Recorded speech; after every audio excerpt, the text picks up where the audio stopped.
permettre ça. Toutes nos infrastructures sont détruites. Toutes nos organisations pour le service du peuple seront bloquées. Et vous savez très bien qu'il y a beaucoup de régions où l'État n'est pas présent. C'est l'Église qui est présente. Ça, ce serait abandonner le peuple à son destin.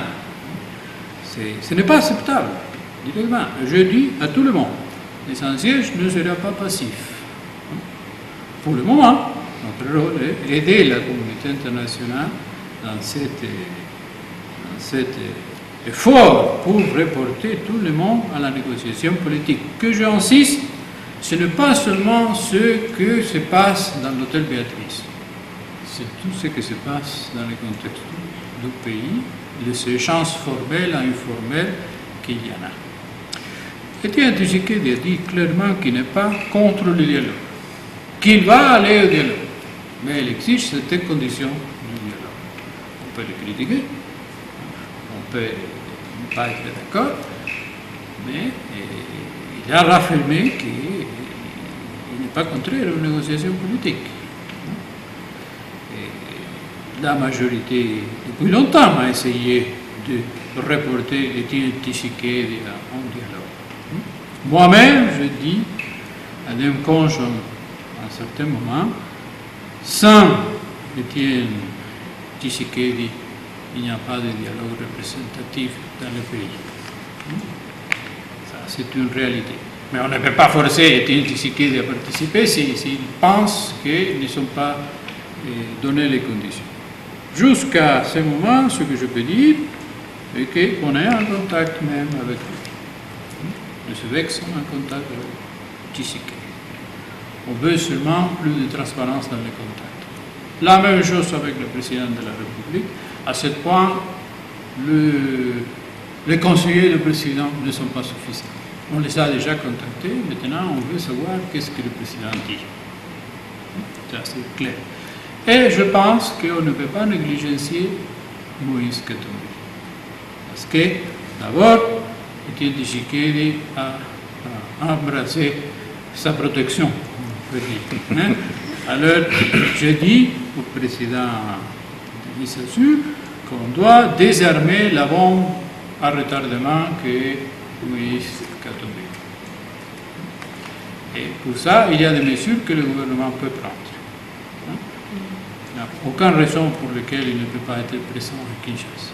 Ok, Monseigneur, avant peut-être la dernière question, c'est de savoir, vous avez de temps en temps fait référence à la MONUSCO. Dernièrement, vous étiez dans le Nord Kivu et plus précisément à Béni, dans le quartier qui a connu le massacre odieux que tout le monde a condamné. Est-ce que nous pouvons connaître la mission pour laquelle vous étiez là-bas et votre contribution? Merci. Et vraiment, c'est une question touchante. Vous avez écouté que le pape lui-même est intervenu pour rappeler la communauté internationale à son propre devoir. Il a même qualifié de façon plutôt drastique le silence de la communauté internationale comme silence honteux. Bon, devant une déclaration comme ça, son représentant dans le pays se sent dans l'obligation d'abord connaître par soi-même les choses, continuer à informer les enfants, mais aussi de mettre en pratique cette sollicitude. La première chose, c'était contacter la population. Nous nous sommes trouvés une situation lamentable. La population se sent abandonnée, a perdu toute confiance, non seulement dans les forces armées congolaises, dans l'administration locale, mais dans l'administration nationale et même dans la communauté internationale. Et sont bouleversés par tout type de rumeurs, se complotent les plus fantasieuses possibles. Ça, c'est compréhensible, parce qu'ils sont eux qui sont massacrés. C'est facile d'ici à Kinshasa, c'est difficile la situation, c'est depuis longtemps. Si, mais dans le dernier massacre, on ne connaît encore combien s'en été tués. Hein? Plus de 50 sûrs. Alors, j'étais là, je parlais avec tout le monde, autorités locales, les officiers de la MONUSCO, la société civile, les associations religieuses, les agents pastoraux. On a une présence très forte dans ce diocèse, Butembo-Beni, parce que les Nandes, qui sont la majorité de la région, sont en grande part, presque la majorité, sont chrétiens catholiques. Hein? Alors on a une responsabilité d'appuyer l'évêque du lieu qui nous a remercié beaucoup. La messe que j'ai célébrée dans l'esplanade de la paroisse de Sainte Thérèse d'Avila, Beni, c'était multitudinaire. Il y avait milliers de Beni, de la population d'habitants de Beni, venus de Butembo, de la zone rurale. Mais il n'y a eu pas de temps de préparation.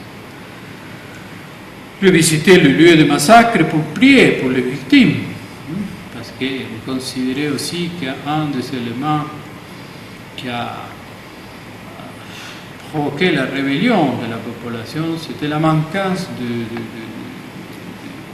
délicatesse, de compassion de part des autorités, même de l'armée, qui a traité des cadavres de morts comme la poubelle.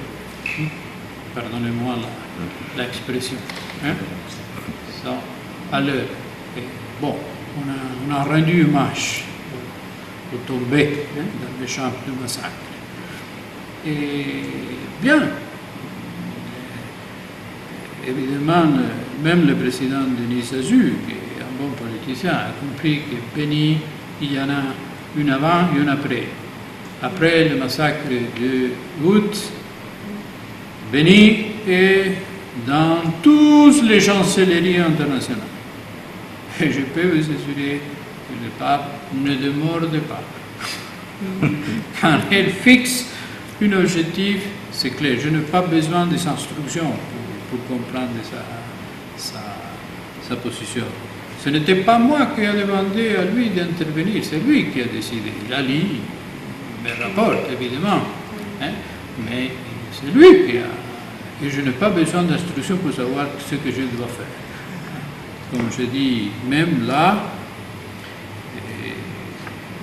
on mettra la pression à tous les niveaux, communauté internationale, gouvernement national, gouvernements locaux, et on mobilisera tous les acteurs, même locaux, internationaux, afin que finalement la population de toute la région soit protégée. Pour clôturer notre entretien, peut-être l'Excellence Monseigneur le nonce apostolique a un dernier mot. Bon, voilà, vous savez, je viens ce matin de célébrer la première messe de la Sainte Mère Thérèse de Calcutta. C'était un choix de célébrer avec les religieuses et tous les volontaires. Et il y a une chose que ma Mère Thérèse nous a laissé et que le pape répète continuellement. On ne peut pas perdre l'espoir.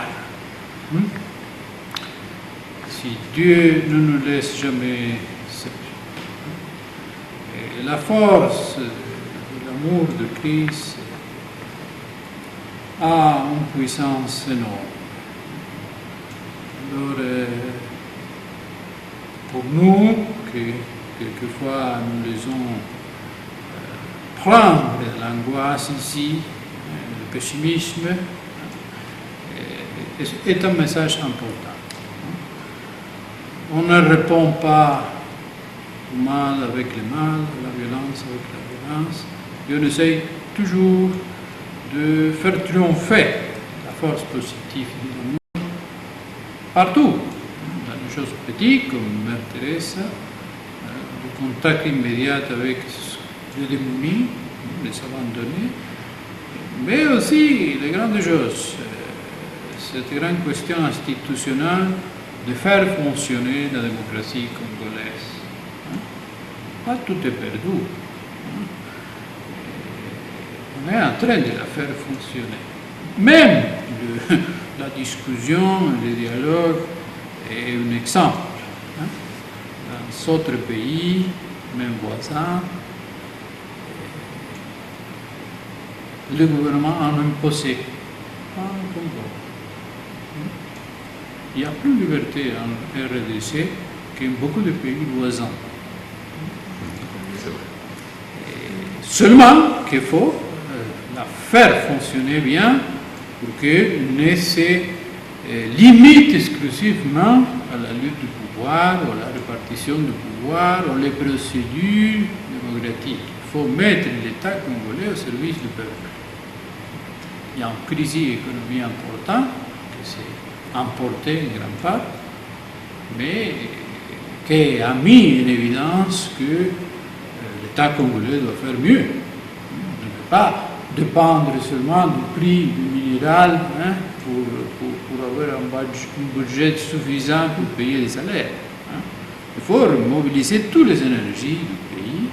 Et alors si les discussions normales et la lutte normale du pouvoir de la démocratie, parce que c'est une lutte de pouvoir civilisée, et alors si sera encadré dans le contexte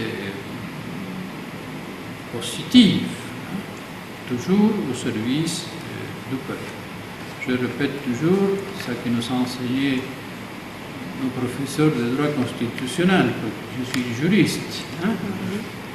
C'était que la démocratie, c'est le gouvernement du peuple, par le peuple, et pour le peuple. Jamais oublier ce troisième élément, sinon on va à une autre oligarchie, une autre corporation. Et on espère qu'après tant de ans et de souffrance, la démocratie congolaise va fonctionner. Je suis ni pessimiste, ni optimiste, je suis réaliste. Je travaille pour que dans notre contribution comme sans siège, en appuyant le CV, on peut réussir à éviter non seulement la violence, mais à remettre vraiment la machinerie de l'État au service du peuple. C'est ça mes derniers mots. Merci beaucoup. Merci, Monseigneur, de nous avoir reçus et d'avoir répondu à nos préoccupations.